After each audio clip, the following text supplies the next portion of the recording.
Uno muzima asinzirira mu nama mani.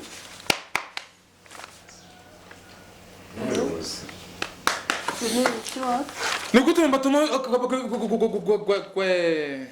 biranze ubu noneho ahangaha noneho njya kuvuga bimwe byawuvuga nibyo menya n'ubundi yasinziriye byanya uko uri kurota ushobora no kurota uri kwicururiza twagiye ndabatuma akabenzi mukanzana igitoki n'ibirayi karoti na imiteja tomata amashaza itonogi ibishyimbo musubizeyo yewe twagiye akabenzi ntabwo uri bugashobore bivuga mano kuzi tomata amashaza ibishyimbo aho udasema akabenzi ugahita ugasoza uvuga uti murahaha yakoze ubari avuze akantu ka mucoma shyiraho 3 hari ikintu